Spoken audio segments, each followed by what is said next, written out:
Ghost of Yōtei has been quite the controversial release, to put it mildly. The game is on pace currently to sell less than half of what Ghost of Tsushima sold in its lifetime of sales, which is exactly what I predicted going into the launch of the game. Could that change? Of course it could, but the current trajectory is not looking all that great. But the people over at Sucker Punch are still trying to act like, this is fine. Things are good. Sony has no issues with this, even though it's a sequel to a game. And typically when you're making a sequel to a game, you don't want to sell less than half what the original. That's not what I would consider a success. Typically you want to sell more, not less. Grummz on X says, I have updated data from my confirmed source, which, by the way, Grummz, being a former Blizzard employee, I've had many conversations with him behind the scenes about many things in the game industry. And when I say trust me, he knows a lot of people in the game industry that are up high positions. He genuinely does. This is not pulling it out of his ass. This is very accurate when he says a confirmed source. That means it's someone he knows who knows. I can tell you that Ghost of Yōtei has about 25% less users than Ghost of Tsushima in its first month. That said, it has made back its dev budget, grossing around $130 million. Not a smash hit by any means for AAA, but just enough to pay for itself and its marketing with some profit to spare. So over at Sucker Punch, they're probably like, whew, okay, we made our money back with this and some money on top of that for bonuses and putting towards the next game or whatever they want to do, and wherever it cuts to Sony and stuff like that. Great. But when you're making a sequel to a game that sold over, what was it, 14 or 16 million copies lifetime, and this game is struggling to sell over 1 million in the first week of sales, there's a big problem on their hands, a massive problem. And this is something that I would imagine Sony going into approving the sequel, they were probably expecting double sales. This comes to us from Video Games Chronicle. They said, Sucker Punch will remain a single project studio after Ghost of Yōtei, Boss suggests. If we were good at juggling 4 projects, yeah, we'd have a remaster. But we only get to do one thing, which that quote itself tells me Sony does not have any faith in this company. Sony proper is probably like, yeah, we don't want these Western woketards destroying all of our money. We'll give them one at a time and piecemeal it out and see what they can do. And so far, not so great. PlayStation Sucker Punch Studio will remain a single project developer following Ghost of Yōtei's release. It's suggested, so fans shouldn't expect it to work on multiple franchises simultaneously anytime soon. Speaking to Video Games Chronicle in a broad Ghost of Yōtei retrospective interview, Sucker Punch co-founder and studio head Brian Fleming discussed the developer's determination to stay relatively small in AAA terms, and they have, I believe, last check, somewhere between 240 and 260 employees, which is fairly small for a AAA studio. It's very small for a AAA studio. And how it will decide its next project after multiplayer add-on Ghost of Yōtei Legends releases next year. Which, by the way, that is not free to do. That costs money and time and development. So they might have made a profit right now, but now they're going right back to working on doubling down, throwing good money after potentially bad money right now. So we'll see what happens. He said, the truth is, whatever we do next, whether it's continuing Ghost or going back to Sly, the decision is really more limited by, again, our cherishing of focus and time to iterate, which means that we really can only do one thing at a time, he said. If we were really good at juggling 4 projects, like I would say BioWare back in the day could do that, yeah, we'd have a remaster. And let's go do one of those and do some fan request. That would be really popular. But we only get to do one thing. So it's kind of has to be your best idea, right? If that was the case, it would have been Ghost of Tsushima too. And that's really clarifying. It's not like there aren't 15 good ideas. but you only get to do one. And by the way, you only get to do one about every 5 years. So that choice is really important.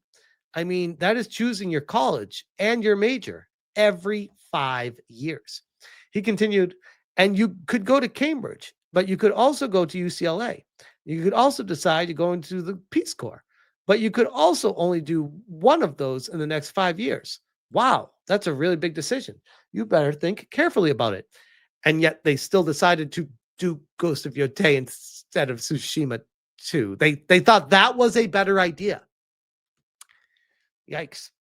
With Sucker Punch's 30th anniversary approaching 2027, many fans will be hoping to see a return of its classic franchises like Sly and Infamous.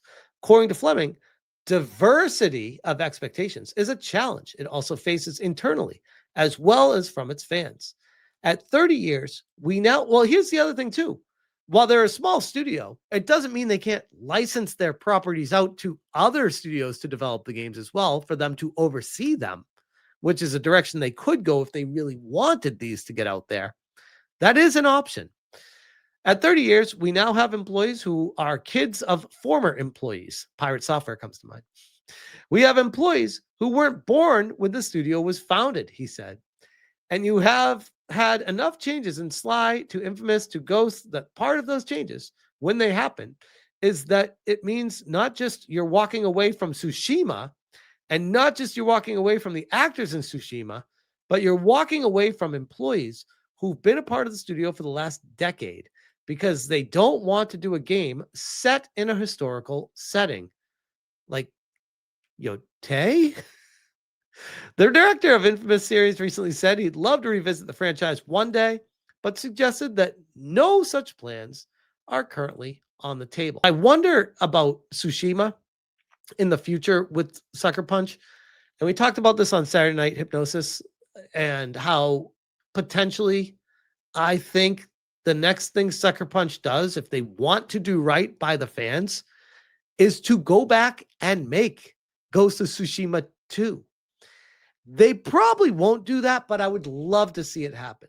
I would genuinely love to see that happen because it would make them so much money. That would be the guaranteed hit.